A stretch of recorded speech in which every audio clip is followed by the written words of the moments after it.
good technique to improve your retrospectives is the fishbowl technique. Well, the first thing I heard about this was on a blog by Nick Oostvogels. Today I'm not in Delft, I'm in Heeze at the Mini XP days and Nick is here. So today I want to discuss the fishbowl technique with him directly. Well, Nick, thanks for spending some time with me today. I'm always intrigued by the retrospective and especially the stage in which you use certain techniques. What's your idea about it? Well, that's a quite interesting thought. A retrospective is a meeting that you can tune really easily to the stage of the project in which your team is in. For instance, in the beginning they will spend more time on team cohesion, on working together, while in the middle part of the project they will specifically be focused on issues and improvements they're looking for. So as a facilitator you can really make a difference there. Look at the need of your team and try to come up with proper exercises to support and facilitate that. Yeah, so you can choose the retrospective technique depending on what the team needs. Yeah, correct. Well, I've read your blog about the fishbowl. Can you tell something about that? Yeah, for example, the fishbowl is one of these exercises you can choose to use in your retrospectives according to the stage in which the team is in. But this is quite applicable to most stages. A retrospective fishbowl, like the name says already, it's an aquarium, is a technique you can use, or an exercise you can use when you have two separate groups in your team that have different viewpoints, and you want them to get to understand each other. Because in most cases, in the middle part of a project, the team has to make a decision and they're not sure whether to take the left side or the right side, and you get two camps, let's call it that. A fishbowl helps to come out of this obstruction, let's call it. I've seen it happening, especially with large groups. It's very powerful. But how does the fishbowl work? Well, typically you start with creating a center island, chairs in a circle, for instance. And the first group, suppose you have two different groups with different ideas. First group enters the fishbowl, and they start discussing the idea or the issue or the improvement suggestion.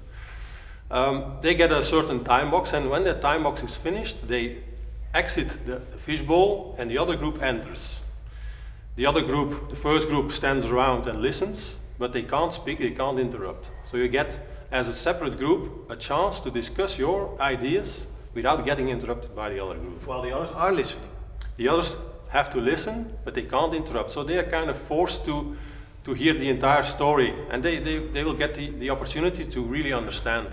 Because typically, when it's an open discussion, people interrupt each other and you don't get the entire story. So that's kind of the format of the fishbowl exercise. You have different varieties to that as well. But the goal is always to facilitate people understanding each other. Okay. If people want to know more about the fishbowl exercise, where can they find it? Well, there are certain books that I've written about this exercise, and a great one I've used is the Facilitators Guide to Participatory Decision Making. It's quite a long. Can you say that again? The Facilitators Guide? Facilitators Guide to Participatory Decision Making. Wow, that's a nice book title. It's a nice book, it's a big book, but it has lots of exercise in there. Okay. It's not specifically related to Agile or software development even, but it's great as a book for a as a reference. You can find, you get your inspiration in a book like that. I've used a lot of exercise from that book, and as a retrospective facilitator, that's a great resource. Okay. Well, I can include the link to your blog, and probably the book is there as well. The book is there, mentioned in some of my articles as well. Okay. Well, Nick, thanks for your time. Thanks for inspiring me. Thank you. I'm going to write about it, so thank you very much. Thanks.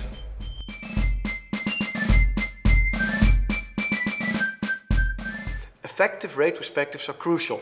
After all, if it doesn't get better, you're standing still. Well, the fishbowl technique is really powerful. It helps you, especially with large groups. Well, Nick explained the closed fishbowl technique, when you have two groups that need to understand each other. There's also an open fishbowl concept. It's about the same. The only thing is, everybody can get in and out of the fishbowl when they want. And you do that by having one seat open. So when there's one seat free, people can discuss in the fishbowl. But if somebody jumps in and all seats are taken, the discussion stops. Or when there are two seats free, also the discussion stops. Because of that, you get a small discussion within a larger group, but everybody is in control. And these techniques are crucial. If you have to improve your retrospectives all the time, because you have to get better Improvement fixes everything. So that's why retrospectives are so important. So, do you know also other techniques? Do you know techniques that help to make the retrospective better? Please let me know. And maybe I pay you a visit to record one of my vlogs.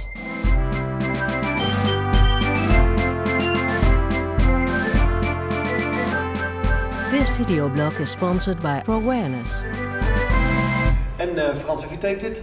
Yeah, Rini, it's a wrap. And what do you think about it? Well, this difficult book title of Nick reminded me of the weekend. Why? Well, I put an ad in the paper to sell my encyclopedia. Encyclopedia? Why? Yeah. Well, I don't need it anymore. No? No. My wife, she knows everything better.